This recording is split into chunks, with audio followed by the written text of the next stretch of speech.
welcome to Movies, Films, and Flicks. I am Mark. The action is the Juice Hoffmeyer, and joining me is a man who's gonna give it all he's got. It's Norbert Morvan. You got a great ass, Hoffmeyer! Jesus. This movie is one of those where it comes on TV, you stop what you're doing. Yeah. The iconic scene with De Niro and Pacino sitting there having that coffee, that actually happened in real life. Apparently, this dude, Neil McDonough, was a real guy. Mm-hmm. And there was this cop actually chasing him, and they actually did have a conversation similar to the one in the movie. So, yeah, this movie's worth it just for that scene alone. Yeah, Love you, man. He was tracked down by Detective Chuck Adamson. It was like a game of cat and mouse between them. Now, I really wish a Al Pacino character's name would be Chuck. Like, that would be amazing. Call Pacino Chuck. Now, Norbert, I want to do something. I want to kind of set the table here. In '95, I was 13, and I wasn't I hadn't seen Serpico or Taxi Driver. You know, I wasn't quite familiar with Taxi. Well, I hadn't watched Taxi Driver yet. I think that was in like beginning of high school.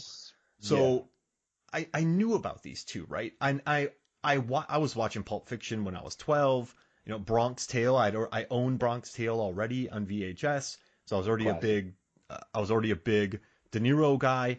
I watched Scent of a Woman. You know, the hoo-ah. I dug that. I liked Pacino, and I remember in '95 though I was really kind of excited that Kilmer was in this movie because that was my draw for me in '95. I'm like, Kilmer's in this movie, and when I thought about it, my main scenes I thought about were just when Judd tells him to go away, and so I think she sends him away and he leaves. I was like, yeah, Kilmer's in this movie. But it was kind of crazy though, man. At 13, when they sat together at that table, I remember this thinking as a young cinephile, like, this is important. And I also remember watching on TV with that, the 2:3:2, the aspect ratio was like 2:3:9 to 1. That was completely cut off, and it was just total full screen, and you saw one on the screen at a time. And I just remember, like, there's a conspiracy that they didn't film together, which I love. But this movie was like super important in '95, and I want to ask you a question. So Pacino at the time, he in '90 he did he did Dick Tracy. He was nominated for Academy Award, I believe, and Golden Globes for that. Then he was in Godfather Part 3. He was in Frankie and Johnny, Glenn Gary, Glenn Ross, Son of a Woman, Carlito's Way, Go John Leguizamo. Then he was in Two Bits and Heat. Then we have De Niro, who in 1990 was in Stanley and Iris, Goodfellas, 90, 1990 Awakenings, 91 Guilty by Suspicion. Imagine writing that movie. What movie did you write, Norbert? Guilty by Suspicion. I'm like, was it on like Cinemax? You know it was. Yeah. Clearly.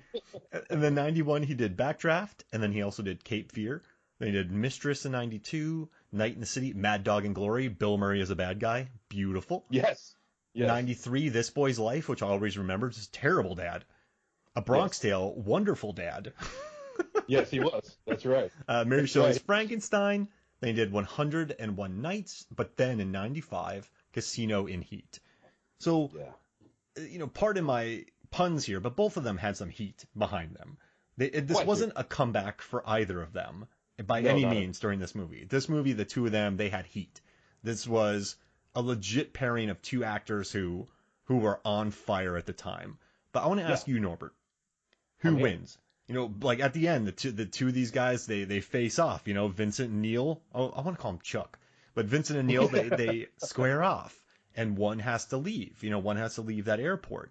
But for you, Norbert, who wins this movie, De Niro or Pacino? Man, the thing about it is, Michael Mann. Yeah, that's right. Michael Mann is the number one, the champion, the true hero as the writer and director of this movie. You gotta give it to Pacino though, man, because Pacino, he signs up for this movie, and he's playing the cop. He's done that before, the iconic Serpico role. But in this movie, he decides that he's gonna play it like Vincent Hanna is on coke the whole time. So this is why he explodes. You got a great ass. Don't waste my time. This is why he's doing all. Give me all you got. Yeah. Yeah, he's insane. And oh my God, my favorite line of his, I keep my angst. I keep it right here, because it keeps me sharp on the edge where I gotta be. That's coke. Absolutely, that's coke. Deleted scenes, my friend. Oh man. So the thing about it is, he plays this coked out cop who you never actually see do coke, but basically the personality is that of a cocaine driven maniac.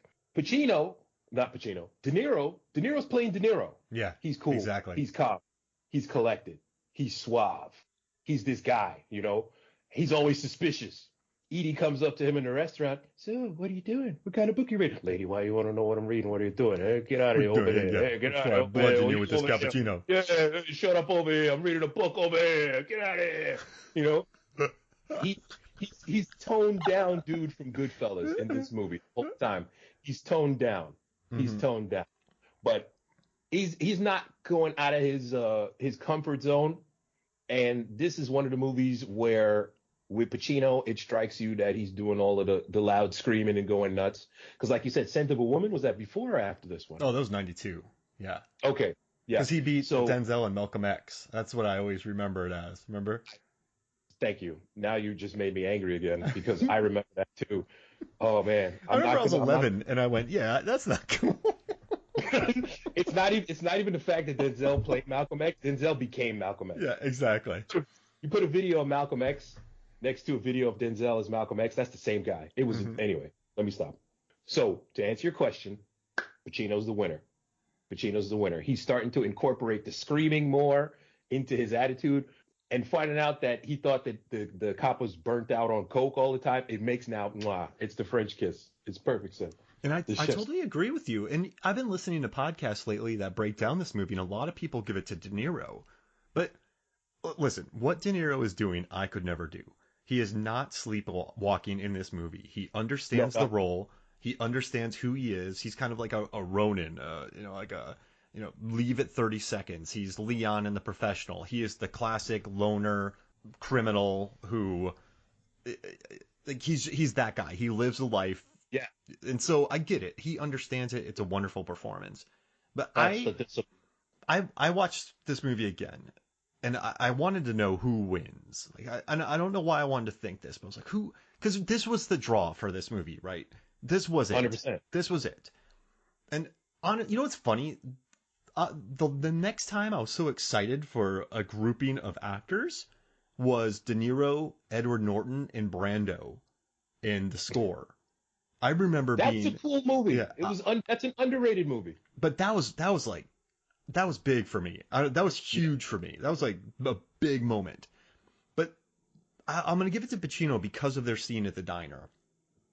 I love De Niro. He's doing the De Niro eye thing. Tom Sizemore tries to like outdo him with the eye thing when he says the action is the juice.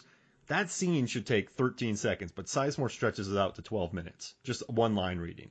Just looking at Val, looking at Robert, looking at a train, looking up, eating a hoagie. Yes, it's the juice. Looking up, looking back, thinking about it, touching his chin. To me, the action is the juice. Like, and then he looks at other people for 30 more seconds. You're like, geez Louise. But at the diner scene, De Niro's doing his De Niro, which is amazing. But Pacino, he doesn't yell. He doesn't say that De Niro has a great ass. He doesn't say, give me all you got. He doesn't. He does, though. Got a great ass. But he has this warmth to him and this smile and this confidence to him in this scene. I think like if I had to do like a power ranking of it, I know it's subjective, but I think Pacino wins that scene. Just watching him watch De Niro. De Niro's doing his De Niro thing, and Pacino had this different energy to him. And I know a lot of people talk about this where they didn't want to bring it. You know what's interesting? I just thought about this. In Heat, De Niro didn't want to rehearse with Pacino for that scene. Right. He wanted it to be amazing. They're both super method. Yeah. They both came up in the New York theater in the 70s, which, can you imagine? Jeez, they're young actors in the 60s and 70s. They definitely crossed paths. They knew of each other. This is how they end up in The Godfather. So it's not that they don't need to rehearse, but it's that they are the type of old school actors where the first time we do it, this is not going to be 100 takes, Stanley Kubrick. Mm-hmm. You know, we got to get it right. Yeah. And we want to keep the original juices and the original feeling into the scene. And you can see that because the way that Pacino handles this whole thing, his character, Vincent Hanna, when they're sitting across from each other in the diner, this is the only guy he respects in the whole movie. In the whole movie. He loves his stepdaughter. He his does. Wife, he likes her. He looks out for her. Yeah. He loves his stepdaughter. His wife, he's tired of her bullshit. The people that he worked with up until Neil, those are the people that he's the closest with in his life. Yep. You know, towards the end of the movie, the cop that got shot, his arm's in a sling. He's super hurt. He's super hurt. Hey, so how you doing? You know, I'm in a little bit. Okay, hang up. Yeah. You know what I mean? He kills Neil in the climax of the movie. He gets real pensive and poignant. He holds his hand while he dies. He's really trying to connect with Neil. He wants Neil to be his homie because Neil is the only guy that understands this is all I do. Mm-hmm. This is all I want. It. That's all I want to do. Mm-hmm. I just want to be you. You want to be a dirtbag. Me, I want to be a cop. And I'm letting you know you're a cool cat. You know, if you spot me coming around that corner, you know, you're just gonna walk out on your girl. That's the discipline. That's the discipline. That's the discipline. And he gets that because that's how he gets down with being a cop. He has the horrible fight with his wife. Oh, where we going tonight? Out. Yeah. So he decides, you know what? He's not gonna go cheat on her. He's gonna go hang out with Neil, the sociopathic thief. I was having coffee with him a half hour ago. Yeah. So that's my take on what you're saying, man. It's 100%. 100%. And I also like when Jon Voight is explaining how good of a cop Pacino is. Chuck. I know he's not Chuck. Three divorces. No, wait, yeah, wait, no. Yeah, Vincent. And so Vincent Hanna. Mix up their Vincent names. Hanna. Yeah, Vincent Hanna. And I love when Nate, played by Jon Voight, is like, dude's been married 3 times. Like, he's going to keep getting divorces. Like, this is his job is catching you. And that's it. I remember hearing that and just thinking, that's really good. Like that. I know they're explaining it, but it's still a good way to explain how a character is driven. I dig that about him. And that's the discipline. I just think Pacino in this is, and yeah, listen, De Niro unselfishly accepted the kind of samurai type role, the kind of gunslinger, the Eastwood type thing, silent but deadly. Right. But Pacino still, man, like Pacino kills Sizemore. Pacino is the one who takes Natalie Portman to the hospital. He's the one who's with his wife at the hospital. He's not, I don't know if he's a good or bad dude. I don't know what he is. He just wants to catch cops. But like, I feel like when it comes down to crunch time, like he's there for her. He stays there. He hunts them down. This is why they mention that he's a Marine. You know, this is why the fence mentions that he's a Marine, because he's got discipline. He does what he has to do. And he doesn't feel bad about it because he needs his angst. Keeps him sharp, on edge, focused, where he need to be. You know, that's what he does. That's what I do. What a gunfight. The lighting, the airplane, the lack of music. Oh, this movie's 2 hours and 50 minutes long and it never drags. Okay, I have a question. Has there ever been a near 3-hour movie that feels like a 2-hour movie in the history of the, like, you know what I mean? Like the Lord of the Rings movies I adore. And I could probably watch them once a year, but they feel like they're 3 hours. And that's not bad. You're asking the wrong person. I got the extended versions of those. Oh, I love those movies. I love the extended versions. 4-hour movies each one. Oh, man, and I would watch them. But absolutely, I would know they're 4-hour movies. This one, when you watch it, I mean, maybe when there was commercials on FX, but I mean, or TNT, whatever it was on. But this movie blasts by, man. It's like, this makes no sense, but this is not a 3-hour movie. I can't. No. You don't know where the time goes when you're watching this.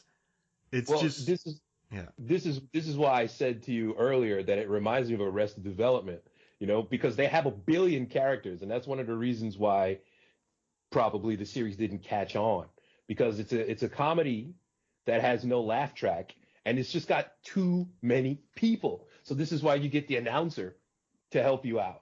and then tells you what's going on with the different characters. And that show blows by. The 30-minute episodes, they don't feel long at all until, the terrible season on Netflix when it was just, why did we separate them? But anyway, different story. Mr. F. Oh my gosh. Yeah.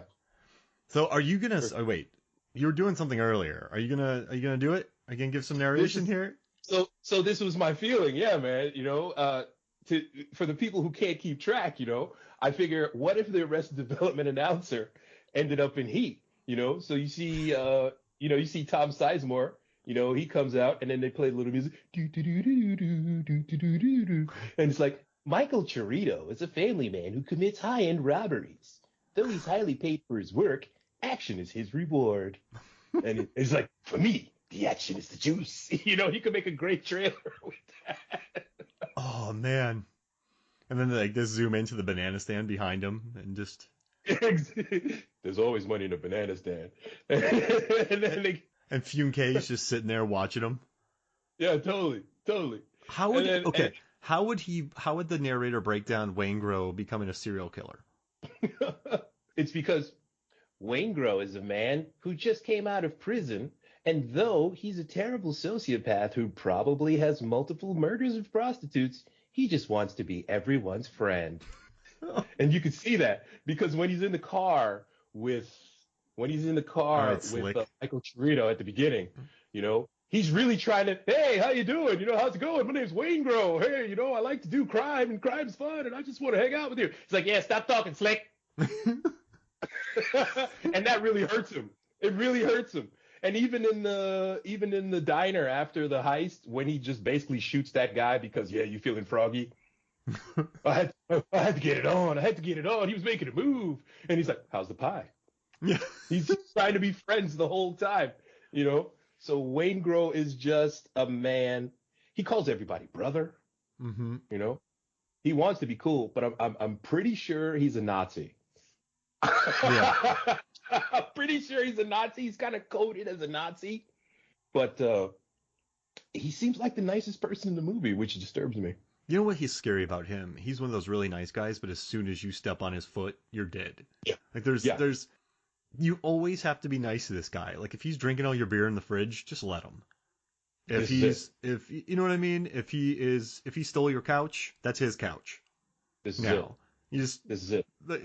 He'll keep calling you brother. You just put up with it, but never annoy Waingro. But he's such a dirtbag. You know what I love is, listen, De Niro is a killer in this movie.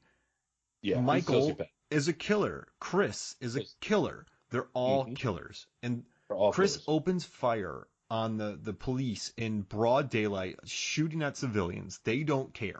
They do not care. They really don't. But the smart addition of this movie is adding a Waingro and adding a Van Zant. Because once you add them, Van Zant's a slimy businessman who tries to kill him. He's dishonest, trying to go dishonest on the thieves.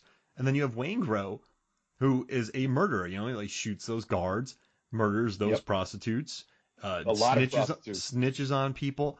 He's just a bad man. Mm-hmm. By adding that element, you kind of think to yourself, man, I hate Waingro. But you don't. Yeah. But then you don't think like, hey, Val Kilmer's a villain. You just like these guys. You like Sizemore. You like De Niro. But they're murderers. But by adding... They really are. So they're murderers, but they're not serial killers. Like, I feel like there's levels to this game. What's the definition of a serial killer? Somebody who murders multiple people. Mm-hmm. These cats definitely have murdered multiple people. Yeah. They would be serial killers, except for the fact that they actually steal stuff. So in the commission of their serial killing, they're also robbers, and they have families, and they like to eat at nice restaurants. And look at their incredible high-end suits. Whoa! So they're classy killers. So you don't look at them as serial killers.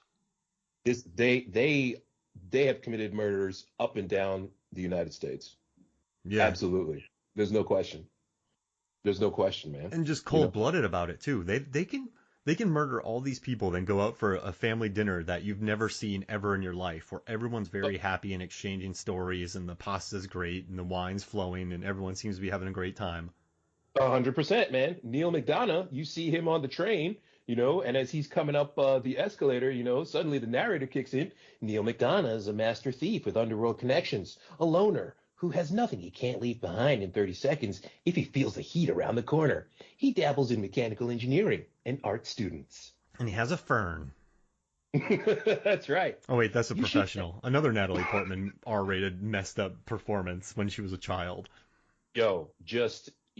Natalie Portman as confused adolescent trying to figure out why the adults around her are so violent.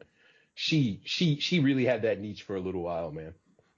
People kind of make fun of her performance in this movie because they're like, oh, where's my beret? But this is a girl who, her dad's a deadbeat. Her mom listen, I know a lot of people do this, but her mom's always self-medicating. If you watch the scenes where she's at. She's disaffected. She's a zombie. To say the least. And then you have Pacino, Vincent, who likes her, who cares about her, and actually knows where she is and knows how she's feeling. But he's never there because he's too busy trying to high-five De Niro. Mm-hmm. And so you're a child. You have no group. You have no one around you. I'm sorry, man, you're going to act out. So, I mean, a girl looking like the berets, this guy, like her mom ignored her at first. And like she really did. Yeah, and so I don't see anything wrong with this character. And the fact that she lashes out with the suicide, and she does it at Vincent's place because she knows that he's the one probably reliable human being in her life. Absolutely. I like it, and I think it adds, like you said, that he's a Marine, by adding that daughter character in it. So, De Niro, I keep calling it De Niro, but he's just De Niro in this movie, man. I think Pacino is more Vincent than De Niro is more Neil, if that makes sense. Because the whole concept even of, sociopathic Neil, that's not something that the world usually puts on us, Mm-hmm. Dudes named Neil are usually cool, Neil Patrick Harris, Neil deGrasse Tyson, Gary Neal, NBA player, these are good people. Sam Neil. So Sam, is it Neil or Nell? Close enough. Anyway, everyone's been saying Neil forever. Yeah. So, while not close enough, I realize that, but while Pacino actually becomes Vincent Hanna because he adds this guy's actually on coke and you didn't know it. Mm-hmm. Neil McDonough, he's just saying you over there. Neil McDonough is an actual actor. Yes, I like him, and he plays villains in a lot of movies. Oh wait, he got assimilated. Neil by Macaulay. Okay, yeah, Neil McDonough. Like, whenever he's a villain, I like him. Remember him in Walking Tall, Norbert? He gave Dwayne Johnson, like, all he could give. And gave him the work. And now Dwayne Johnson's throwing around 300 people like beach balls in movies. I love the progression of his career. Dwayne Johnson is larger than a car at this point, though. He wasn't even that big in Walking Tall as he is now. Somehow the older he gets, the more massive and just the veiny he gets. But Neil what you were saying about took him to the limit. Oh, with the daughter. Okay, so with Pacino, he stuck in there. He went to the hospital. Yeah. But when De Niro had to leave, he just ducked out on Amy Brenneman. Like, he's like, oh, peace. That's totally right. Edie. Like, he's like, I'm out. So well, there's a theme, that goes with the discipline. It's the discipline. There's a theme. That theme that people follow their code. They follow their discipline. And that some of them, maybe their lives would have come out better if people were just paying attention to them instead of always trying to take advantage of them. Mm-hmm. You got the little girl, the daughter, her father, is a piece of crap. Mom doesn't care. You got the brother who plays the wheelman, Dennis Haysbert. He's getting taken advantage of. Harold from Harold and Maude. He's grown up to be a terrible human being that runs the diner. If you clean the dishes, I take all 25% of your stuff. Yo, can you imagine? Can you imagine working at a diner? You're getting minimum wage. And then this guy's like, I'm taking 25% of your minimum wage. I'm going back to crying, Norbert. Why you think he said, right now I need a decision. He was like, yeah, sure. Absolutely. There's nothing keeping him on the straight and narrow path because people are just cruel and mean. And Val Kilmer, yeah, the sun rises and sets with her, man. You know, she does. He does. She does. Mm-hmm. But on the other hand, man, I had to go to Vegas and blow all of our crime money on gambling. And when she tries to talk to him, he gets mad and throws stuff against walls. And, walk out that door right now. Give me the bank account. Put the keys on the table and get out. It's like, Jesus, dude. Yeah, fall back. She's my everything. I hate you. Yeah, we lost our money in Vegas. How dare you? And then De Niro rolls up on her too. I mean, Neil rolls up on her in the hotel room and like kind of corners her, hits the hangers a little bit, like, yo, you are currently married to a sociopathic murderer who opens fire in public, loses all your money in Vegas and gambling, but you need to give him another chance. Because I need him to do crime for me. So he threatens her. Yeah, he's like, I need his head straight. So just give him a few more days. Exactly. It's totally unspoken. He absolutely is just using her to keep him in check just for a little bit longer. Because if the discipline is know how to leave anything in 30 seconds when you feel that he's coming around the corner, that includes him, that includes her, that includes everybody. You know, no one is above the discipline. It's the discipline. No one is above it. You know, I will set you up on my own anywhere you want. Dominic will go with you, and my word counts. But right now, you will give him the chance. That's not cool. She's in a potentially abusive relationship, bro. Yeah, and he's already violent in their home. Absolutely. And there's $12 million on the line, so you will give him the chance. Clean up. Go home. Clean up. Get out of here over there. He's such a scuzzbucket in this movie, and you know what's interesting too? Age puts a lot of perspective on this because when I was younger watching him, I was like, "Oh man, De Niro, dude, that's awesome." De Niro. Yeah. Look at that goatee. Look at that goatee on that. Oh man, look at that hair. And it's just, this guy's awesome. This dude has a code. He walks away. But I watch it now, I'm like, this dude's a scuzzbucket. And it's terrible. I kind of love it, and I've really gravitated towards Pacino later on in life watching this. Definitely. And I loved it. So, quick question, Norbert. A genie comes down to you and says, "Hey, Norbert, knows your name." And he goes, "You can have coffee with one Pacino or one De Niro character. Which one would you pick of their entire filmography?" Okay, if I'm gonna have coffee with one Pacino character out of the entire filmography, I'm going with Satan from The Devil's Advocate. You'd have a party. because I know that when the end does come for me, it's gonna be bad. But you know, we're all gonna die anyway. And he seems like a really cool guy as long as you didn't piss him off, you know? I mean, he gives you a penthouse, you do his work. Yeah. Penthouse, like demon vampire chicks that you get to do stuff with, you know? You got a Central Park view. I mean, that's a lot of money, bro. Central Park. All right, that's perfect. What De Niro character? And if I was to be with De Niro, I would be I would hang with De Niro in Jackie Brown, because we would just get high all day.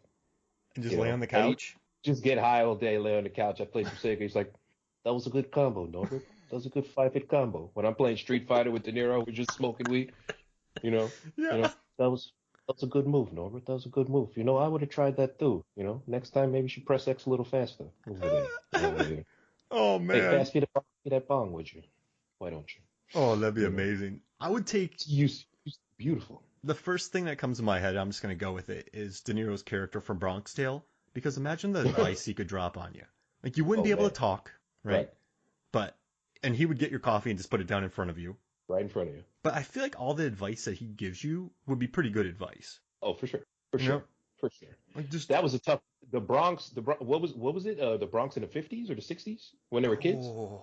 Yeah, it had to have been the 50s? Because I don't think it was the 60s yet. It felt very like doo-wop, right? Like kind of like... Yeah. Not a good place. Yeah. I would just ride around on a bus with him. And if I had to do a Pacino character, I would do his character from Jack and Jill. I'd go drink some Dunkachinos with Al Pacino. No. Too obnoxious. I'd end up punching him in the face, you know? You know what I love? I would end up... Adam Sandler convinced Al Pacino to go into Jack and Jill, a film, and sing a song about Dunkachinos from Dunkin' Donuts. Al Pacino. Oh yeah. He convinced him to be human product placement. Kathy Bates. For all time. Eating alligators, right? Mm-hmm. Dave Matthews and Nicole Kidman picking coconuts with their butts. Like, he pulls A-listers. Like, Harvey Keitel shoves a pineapple up Hitler's butt in Little Nicky. Like, he pulls A-listers to do some crazy stuff. I'm not going to lie to you. I'm pretty sure that Adam Sandler being worth likely $500 million has something to do with it. Well, people love his sets, too. Everyone I've ever met who's worked on a Sandler set says they're just beautiful. But yeah, I digress. But hey, so how about this? Let's take a quick break, and when we come back, we will talk more Heat. We'll be right back. Welcome back to Movies, Films, and Flicks. And I just want to say real quick, in the lead up to this, I did so much research. I listened to commentaries, I listened to videos, I read all the behind the scenes stuff, I listened to every interview. But I feel like all that data is just floating around on one 20 things you don't know about Heat article, and it's all the same thing being recycled. So that's why I've really dug this conversation. So, if you're used to Movies, Films, and Flicks dropping a lot of behind the scenes data, I guess real quick what I can say is just real quick. I just want to get this out of the way. But he originally wrote this as a pilot. This was supposed to be a show called LA Takedown. It didn't do that well. He wanted to give it to Walter Hill, which would have been pretty sweet. I think Walter Hill could have directed the shit out of this movie. Like, it would have been grittier. It wouldn't have been. You wouldn't have Mann pulling inspiration from a painting and showing De Niro looking out at the sea with a gun, but it would be street level. It would be grimy, gritty. So the colors themselves would be darker. It would look greasy. But like Walter Hill did with The Warriors, which, they had to pay people for protection on the streets. I mean, it was a real production. I talked to guys that worked on The Warriors at the Comic-Cons I worked at, and I would just kind of hunt them down and just kind of chat with them. And that's the only people I really cared about talking about, because I love that movie. But so you have The Warriors, but then, I mean, this one, in Heat, they shot in 85 locations around the city of LA. And what I like, too, is this isn't, as much as I love, I mean, listen, I love Beverly Hills Cop. We had a great episode about that. I kind of love the various LA crime films. But this one really takes you to places that you never see. You don't see a lot of these places. And it was incredibly influential in the development of Grand Theft Auto 3. Dark Knight. The Dark Knight, the way it looks. Actual crime, the 97 North Hollywood shootout. Yeah, one of the dudes had heat in his house, This is a movie that absolutely made millions of people feel like, you know what? I can rob a bank in a way that a lot of other bank robbery movies never did, because it just makes you feel like I just need 3 other dudes and a plan. Yeah. That's it. I just need 3 other dudes and a plan, because that's all it was. It's just 4 guys with a plan. And if you watch it now, Takers, 999, The Town, Baby Driver, Den of Thieves, Dark Knight, Widows, Wrath of Man, most recently Out of Sight. Yeah, I mean, and also too, I mean, if you think about Manhunter and the way that was filmed, I mean, Noonan has a nice cameo back in this movie, which I love. But I mean, the police procedural of that and the way that you get into the villain's head. I mean, Michael Mann, and Last of the Mohicans, my brother and I recreated scenes of that. We went to one of the locations in North Carolina and recreated the scenes. It was cool seeing Wes Studi back with Michael Mann. But this guy, between Heat and Manhunter, is so influential. And I mean, I love that about this movie, too. And when you look at the 1995 action films that were released around this time, it was much different than all the others. I mean, you had Under Siege 2, Assassins, Rumble in the Bronx, Die Hard with a Vengeance, Batman Forever, Goldeneye, Quick and the Dead, Desperate. I mean, the stylized. I think this is when Hollywood really started to pay notice to Hong Kong action cinema, because you had Mortal Kombat doing wire work, you had Desperado, El Mariachi and Desperado, as stylish as they are, they're very reminiscent of John Woo and his action. Bad Boys 2 with all that slow motion and the gunplay. I mean, it was Rumble in the Bronx had just come over because of Tarantino mostly. So, I mean, we were kind of going through this transition of time. Like, Dead Presidents had robberies, but it was more stylish. It was more... And you want to talk about dark. Dead Presidents is what you're talking about when Walter Hill directs. Yes. Because that movie is unhappy. People and literally jumping out of trash containers. yeah, That's how yeah, grimy and it is. unlike Ocean's 11, where hey, we're gonna do a crime, but we're gonna drink martinis and we're gonna be suave and cool. This movie's just I'm talking to an empty telephone. Yes, There's exactly. a dead man on the other end of this line. Okay, hey, that's not Ocean's 11. You know what I'm saying? And Ocean's 11's after this, but it was also before. What I love too, right, is I love that I'm talking to an empty telephone. That made me think, at 94, right? This could have, I know this was already in production before Pulp Fiction was released and all that, but this could have been another Reservoir Dogsy, right, heavy dialogue type film. Right. And yes, there are stylish moments with De Niro standing in his beautiful place with the gun in the background. There's some really, the widescreen cinematography, but it's still very meat and potatoes. There's nothing meat and potatoes about the production. I mean, putting mics on the set for live sound to collect the bullets. I mean, this is a well thought out, excellent movie with a great cast. I mean, the people that 100%. Worked on this movie, I mean, there's some huge names that worked on this. But in 95, you also had Cutthroat Island and Waterworld. And so it's very much an outlier, I think, amongst all these as an action movie. And I can see why it has 87% Rotten Tomatoes, 94% audience score on Rotten Tomatoes, 8.2 IMDb. It's in the IMDb top 250. It made 187 million worldwide. But it's not super stylish, which dates it. Some of these movies, like The Professional, which I do love, but there are these movies that were super popular in the 90s, but because they were following a certain trend or they were very stylish, they haven't aged so well. This one doesn't lean too heavily into the Tarantino dialogue, and it doesn't lean too heavily in outdated action. I mean, there's a lot of payphones, but whatever. Yes. You still, this movie, you watch it now, and aside from a couple payphones, this feels like a modern movie. This movie has aged well, and I think that's why you can still watch it so much. I think that's why so many people watch it so much. There's never a scene in this movie, Norbert, where I'm like, ugh, eye roll.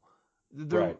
This is just... The people feel real and grounded, even when they're saying incredibly florid dialogue, like how Vincent Hanna's wife just totally dresses him down, And oh my God, when she says, "Now I have to demean myself with Ralph just to find closure with you." Nobody actually talks like that. No. But that is so biting because number one, you're basic, Pacino, you're out of here. Number two, Ralph is in the room, man. Ralph is right there. So does that mean, Ralph wasn't good in bed? Does that mean Ralph's never coming back again? If you're Ralph, you're in a dark place. You know? Demean myself. That'd be funny if Ralph is just sitting there going, "I'll take it." If it was me, I'd have been like, whatever. Listen, man, I was in a Barnes and Noble and she picked me up. I had a great day. I had to demean. I've never demeaned myself with anyone, or at least if I did, I wouldn't tell them about it. Jeez. He's just hanging. I mean, this is a better day than what I would have had. Exactly. So So what you're saying, the characters feel real, even when they say crazy stuff like that. It's beautiful. And taking 73 minutes to say the action is the juice, too. I mean, I just think that Mann found such a neat way to stylize it. And, I actually do like Mann's later work. I think Collateral is probably the closest he's come to the greatness of Heat. I love Collateral. I think, so I recently had to watch Collateral again for a piece I was doing for Fandom, which is going to be bonkers, and I'm very excited for people to see it. But when I watched Collateral again, I was just hunting through it for research and kind of like detective work. I didn't plan to sit down and watch all of Collateral, but man, like Jamie Foxx and Jada Pinkett Smith in the car talking about routes and what's fast, and then Tom Cruise and Jamie Foxx together, just the way they shoot. And this is kind of when Michael Mann had fallen in love with HD camera work. But just watching that and how grounded and how grimy the streets felt in the back road, that felt like peak Mann to me, I think. It looked super realistic. And it looked like you were right there because of the cameras. Absolutely. Yeah, I love that movie. And he did Miami Vice, which I think is a little bit underrated but it leans so heavy on style. I think it's not terrible. No. Yeah, it's not terrible. It's watchable. Yeah. And I loved Ellie and The Insider. Actually, he's had a great career. But then Black Hat came out. It's better than what people think. Yeah, for sure. For sure. I just like the way he grounds his stuff. Like he keeps it real street level, and I dig that about him. I mean, he never leans too heavily into style, but his movies are very stylish. It's an odd. Michael Mann is appreciated. He sure is, but it's such a cool thing to watch this movie again because you look at some of these '95 films, they have like this movie's aged so graceful, like a fine wine. Since It's a beautiful thing, and it's because of all the things you mentioned, and because for a lot of people, this is the last movie that Pacino and De Niro feel like 100% effort was given. Not Ronin. A lot of people didn't you say Ronin was De Niro's last, or do you not think De Niro did it? Well, I feel that way about Ronin 100%, but I think for a lot of people, especially because it's the two of them together, mm-hmm. you know, especially because to a lot of people, this is the peak of their filmography. After this, things not necessarily go downhill, but it doesn't get any better than this. Yeah, De Niro kind of moved into his comedic phase there for a while. I mean, he still did good work in Silver Linings Playbook. I think he did good work in that. And then Pacino definitely just moved into louder. Yeah, because after this, for De Niro, you got Heat, but then you get The Fan. And I love The Fan as a guilty pleasure movie, but it's not a good movie, you know. Mm-mm. Copland, he's not in Copland a lot, but he has that great line, "But you blew it!" I love that so much. Oh, man, but look at that run, though. Jackie Brown, Wag the Dog, Great Expectations, and Ronin. And then analyze this. Damn, he went on a run. He did. But none of these movies are better than Heat. No. That's the thing. And it's not like Jackie Brown is bad. You know, I'd put Jackie Brown on par with Heat. Can I ask you a question? There's been a recent sort of, reappraisal of Jackie Brown, and a lot of people are putting it on their number one of every Tarantino list. Like Jackie Brown's Tarantino's best. Yeah. Do you think that's like a stretch, provocative, or do you think that's real? I really don't, man, because it feels like you were saying about this movie, it feels very grounded. Mm-hmm. It feels very real. And the way that oh my God, why did I forget her name? The way that Pam Grier performs in this, it makes you feel, my God, has this woman been underutilized? Because you feel every emotion that she puts out on the screen. Nothing feels fake with her. And Robert Forster. Oh, anytime he's on screen, he grounds it and makes everything better, for sure. You absolutely want them to make out and have kids and just make a family, and you would watch that sitcom every day. Do you want to hear a funny Pam Grier story? Tell me the funny story. So I was working at Comic-Con in late 2010. It was in Atlanta, and Pam Grier was there, and no one was really there, so I didn't know any better. It was one of my first ones working, so I was just kind of chatting with people, and Pam Grier and I started chatting. And she's like, "Oh, who are you?" She's like, "I'm taking you out for dinner later." I was like, "Oh, man." I was with Megan, but I was like, "No, I can't do that." And then Pam Grier she's like, "Well, I'm going to autograph your shirt." And then she's like, "Oh, my God." And then she goes, "I'm going to write it right on your pec." And she's like, "So I can feel your pec." And so she puts her hand on she signs my chest to on the shirt, not my actual chest. But she's like, "I'm gonna sign your pec so I can feel it." And I'm like, "Oh man, Pam Grier is trying to take me out for dinner." Dude, that's got to be a hall pass. No. You know me, man. No. But, no, I'm just kidding. Yeah.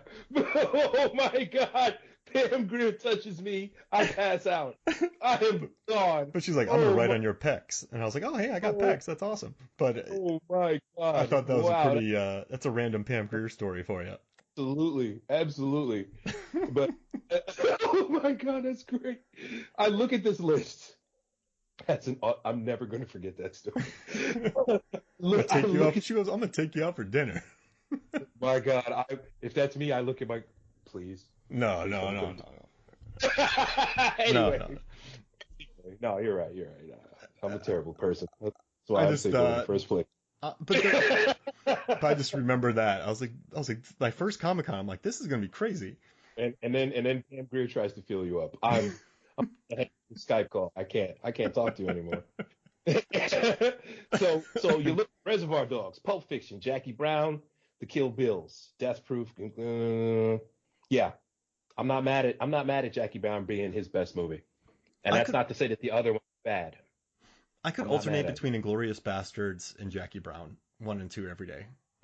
Yeah, because Christoph Waltz's performance in Inglourious Bastards is just creepiest villain. It's beautiful. And then I also really like Melanie Laurent and Diane Kruger in that, and the bar scene with the cards. Yeah. And not Leroy Jenkins, Stiglitz. Because they kind of give him the same intros. Leroy Jenkins, Stiglitz. So, I mean, but it's just cool, though, because in this time of 95, that Tarantinoism was strong. It really was. Yeah. And this movie avoided it, and it was grounded. And listen, Michael Mann, he had made Thief. I mean, he was a known commodity, but he took Sizemore. He took Val Kilmer, who, I watched a documentary on Val Kilmer.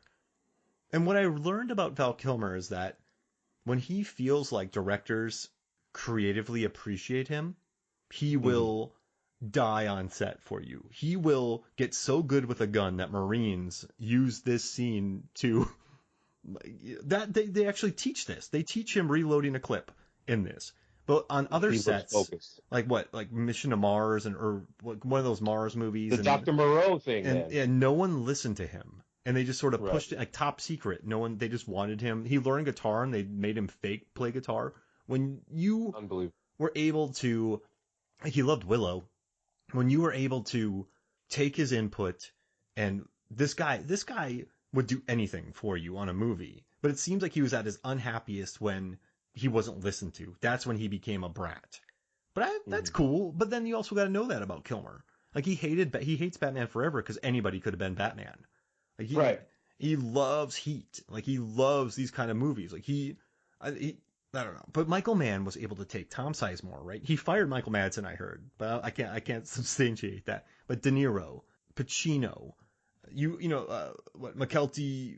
Williamson, Wes Studi, Ted Levine, who wasn't Waingro, which makes me very happy because he could have easily have been that. He could have been, absolutely. He could have been putting lotion on everyone's basket, absolutely. He takes everyone, like huge names, and there's like a synthesis in this movie. I'm gonna go full Topher Grace from In Good Company, which is weird. There's like a synthesis to it. And it's not something that happens often. This is not... Yeah. Like, everyone's quite unselfish. Everyone... I don't know. And I still think there's enough character to it. And you know what I also think is... Because of Pacino, like, she got a great ass! And then Hank Azaria is gobsmacked by it.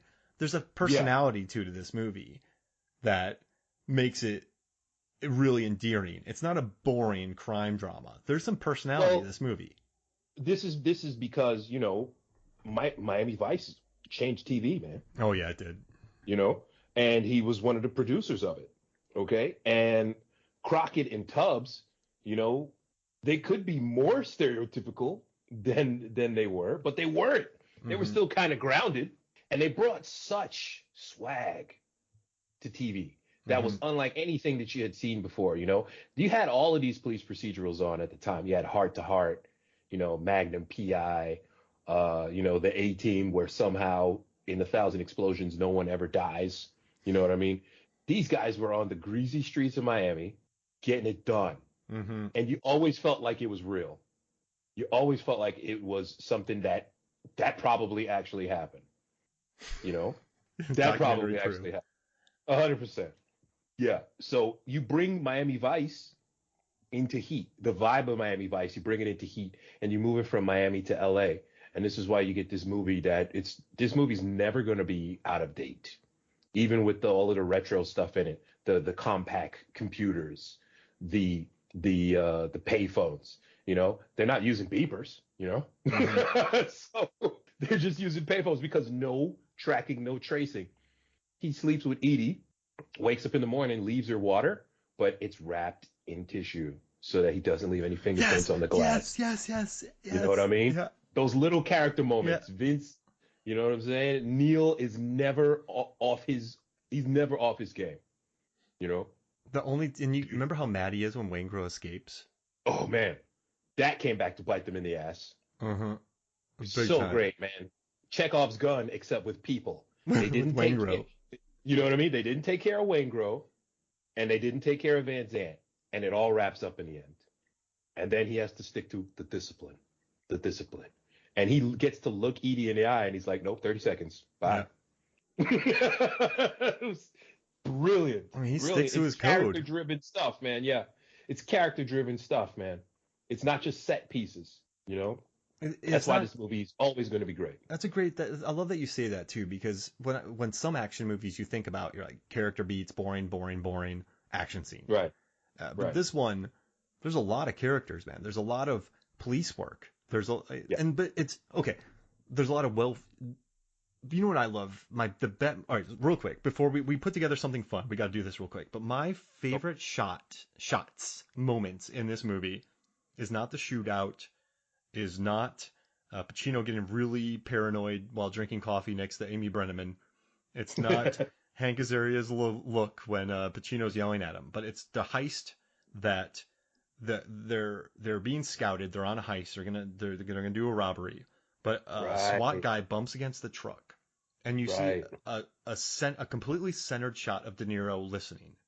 Then you cut back to a completely centered shot of Pacino, framed in the exact same way.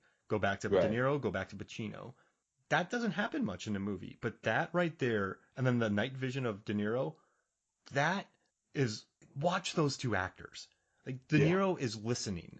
Like, listen, I know this is hard. Like, I know they're trained New York actors, but Norbert, like, someone goes, Norbert, pretend to listen. You're gonna, like, look like you're pooping. I don't know. You're gonna try too hard. You're gonna be making this... Squinting your eyes and furrowing your brow. Yeah. Like putting your finger up to your ear. Putting your finger to your ear, right. And then you just have Pacino looking to a camera. But the way that it's centered, and with the widescreen, the way that they center the characters, and the way that they both are kind of the same person in this scene, like just center, like it's beautiful. That's my favorite moment. And as much as I love the gun stuff, as much as I love the classic lines that people talk about, as much as I love Ted Levine not being the bad guy, I love that shot. That's my favorite moment of the movie, because that's art. I think that's thought out, and that's a beautiful shot right there. So that's my favorite moment. What's your favorite moment in Heat? Oh my God. The problem is there are so many. It's a 3-hour movie. That's the problem. The problem is that there are so many.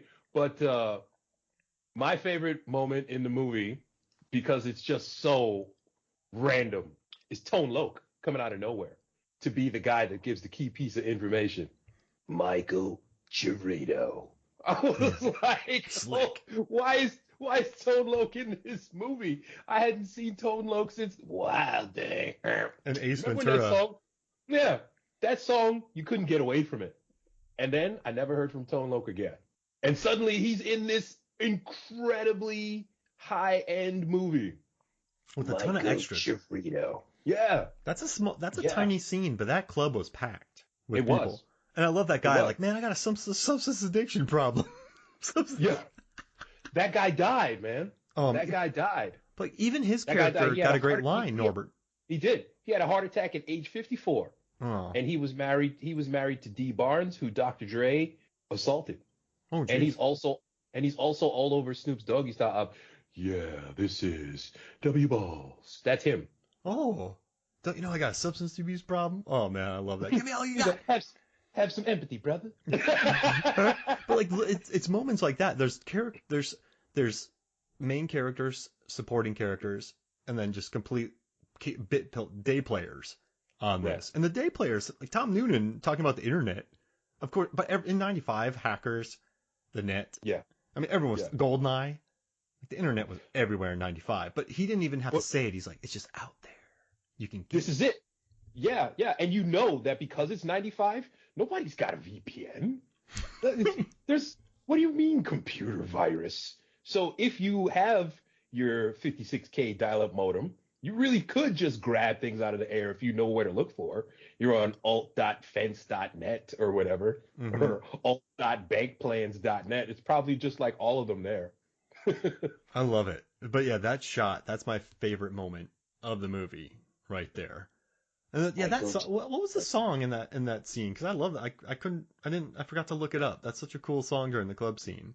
I believe they were playing something House of Pain, but it wasn't Jump Around. It was. You're right. Because it had the vibe of a They were East Coast. Yeah, from Boston.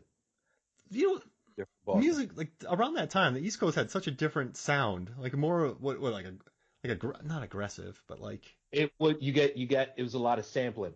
It yeah. was a lot of sampling, a lot of chopping up of old jazz and bebop and funk stuff.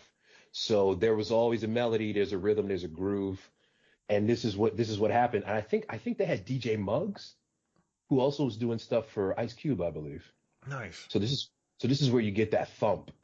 You know what's funny when I heard that? I immediately went East Coast. I don't know why.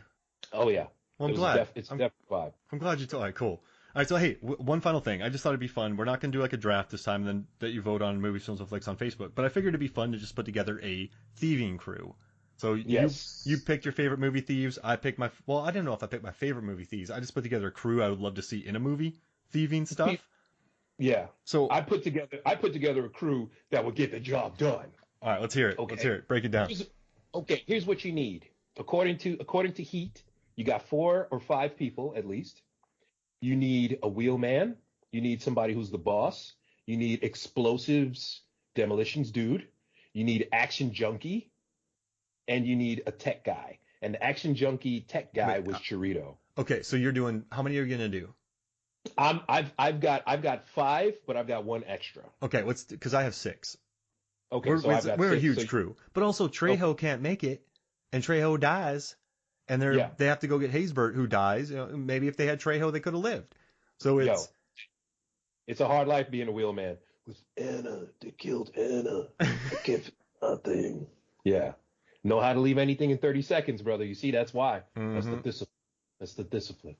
Okay, so the first person on my heist team from Set It Off, you got Cleo. She's the driver / muscle, because that movie was awesome.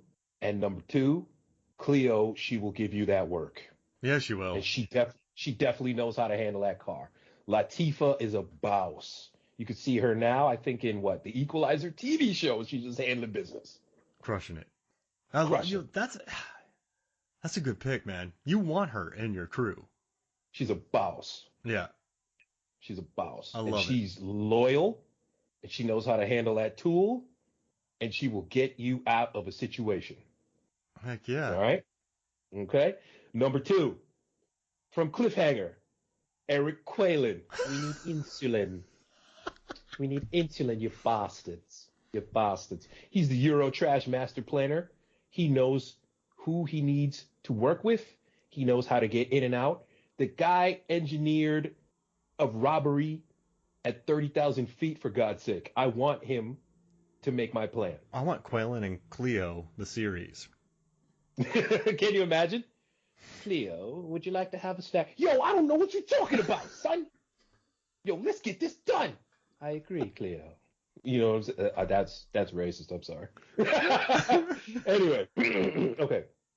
Number 3, from Dusk Till Dawn, Sex Machine. Whoa. He's got to be the explosives guy. There is no way that a man who has a gun that pops out of his crotch doesn't know how to make a shape charge. Savini's blowing everything up. Absolutely. There's no way. All right. And then from Indiana Jones. He steals shit all the time. All the time. Listen, I'm sorry, folks. Archaeology is stealing. I'm sorry. I'm sorry. They're stealing. It doesn't belong to them. They just happen to find it? No. And also, he knows how to deal with traps, and he'll beat the shit out of you. Yeah, he's a fist-fighting legend. Indiana Jones knows how to throw hands. And he can be dragged from a car for miles and be fine. You don't want these problems. The man survived a nuclear explosion in a fridge, okay? I want him to help me rob a bank. Oh, I love it. Right? Okay? So Indiana Jones, he's going to be the thief, a.k.a. the battle ninja, a.k.a. the action junkie. And then finally, Office Space. Michael Bolton, he's going to be the tech dude. Oh my gosh, that's beautiful. This guy actually made the virus from Superman 3. And he made it better than they did it in Superman 3. And robbed hundreds of thousands of dollars just from his terrible apartment in Texas. Oh, man. Honorable mention, LL Cool J from I'm That Type of Guy video. He's absolutely a thief. I think he breaks a man's neck in this video. So he adds the suave. He adds the swag. Okay. And that's my team. How many? I have 1, 3, 4. I got 6. 5. That's my team. Okay, so I need to drop one. I can do that. So I got to do it. Brian and Roman from Too Fast, Too Furious. Paul Walker and Tyrese. Yo, man, Because listen, it's family. they're so much better than Hobbs and Shaw is about two men in their late 40s learning that teamwork works. And Yes. then you have Vin Diesel who's just telling everybody what the family is this, but don't cross. He's just Brian and Dom have the best fight. Remember they're fighting on the ground. He's like, "You hit like shit. Like you're still a bitch." Like that's how people talk. And then Tyrese is all mad that Paul Walker gets a girl, so he's just really rude to Eva Mendes. This is what Tyrese does, man. Tyrese got famous by singing about Coca-Cola on a bus. So all the chicks wanted him. So who the hell's this Paul Walker guy to take Eva Mendes? No way. I'm a model, dude. I love it when they drive a car onto a boat, but they're too injured to do anything, and Eva Mendes has to save them. Like that's what I love, man. Like just the two of them. And Tyrese is like, I love him in the Fast movies because he's the only one that has fun with it. Like they go to space in Fast 9, he brings candy bar wrappers that are floating everywhere. So he knows it. I want Brian and Dom. Okay. Oh, Brian and Roman. That's 2. Next, that's 2. I need a crazy person. So Absolutely. I'm taking Darlene, played by Isa Gonzalez in Baby Driver. Oh, remember? Yeah. I love it when she's like, "When he sees red, you see black." And I know she gets shot, but she's a maniac in it. Like she gets out with a gun. She's like, she's down to rob people and just murder, like chaos. So you need that action junkie, bro. So definitely got her. And then I need you're gonna be crazy, but I'm not having Brian and Roman be my wheel person. I'm taking Melly Logan from Logan Lucky, played by Riley Keough, to be my wheel person. Nah, because Logan. Listen, Logan Lucky's a whole other level of driving, man. Yeah, it's a whole other level of driving. The way that she floors that Mustang and just like she's just so dry in that movie too. Like all these people are talking to her and she's like, whatever. And she just gets she's always on time. She's never late. She drops off his kid at a pageant, helps the kid with the pageant, and does a robbery. Like she's like won't narc. No. Will go totally chill. You'll have no problems with leadership, right? You'll have no problems with anything. She will not Wayne Grow anybody. She will just do her job and be super chill and make your hair look great. Solid wheel work. Right, wheel work. I have Darlene, I have Melly, and then I have Brian and Roman. So I get That's one 4. more. Okay. So we're doing 5, right? I put LL Cool J in there as number 6 because, just in case somebody happens to kidnap Cleo and murder her girlfriend. Okay, so I was thinking about this. I was going to take Ludwig from Army of Thieves, but that's a terrible movie. Army of the Dead. That's a terrible movie. Army of Thieves is fun. It is a terrible movie. But then I just thought, who planned it all? And so in Army of Thieves, they do this awesome knockoff. They knock off safes. But Nathalie Emmanuel from Fast and the Furious, I'm bringing a lot of Fast and Furious people in. And Isa Gonzalez is in Hobbs and Shaw, too. Man, Riley Keough is the only one not in a Fast and Furious movie. And she's the driver. But I'm going to take Nathalie Emmanuel from Army of Thieves because she plans everything, brings everybody together, and they pull it off. So I'm taking her because she's cool. Give her more to do. Make her the boss. Like, don't Game of Thrones her. Like, just let her be the boss. Yeah. And then the muscle. If we need it, the muscle. I'm taking Luis from Ant-Man because he helps pull off that heist. And he does in those movies, he's ex-con. So you know what's good about him? He'll plan security, then he'll rob you.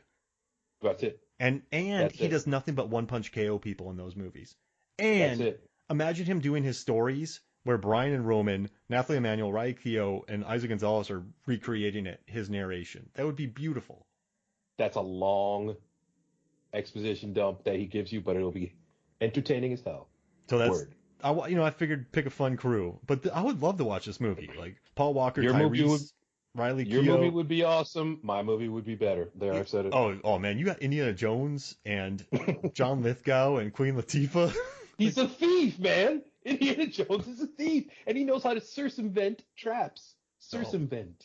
And his jumping is great. I mean, listen, if these two went against each other, my team would be toast.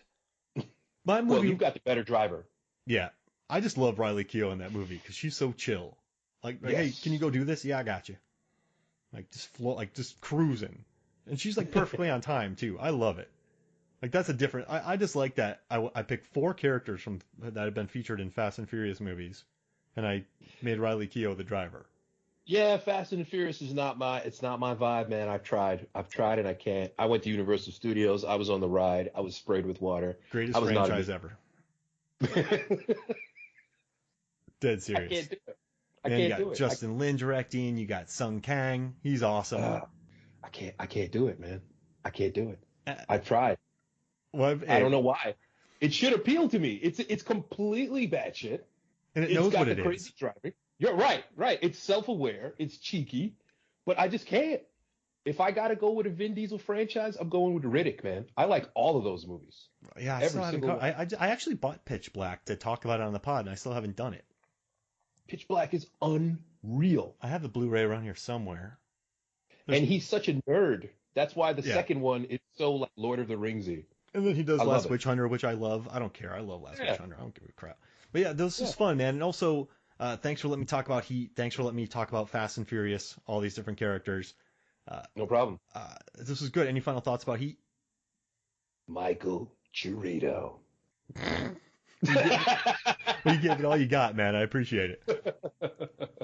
Love you, man. All right, thank you for joining me. Love you too, dude. So for me, Mark Hoffmeyer, for Norbert Morvan, this is Movie Sales and Flicks. We'll see you next week.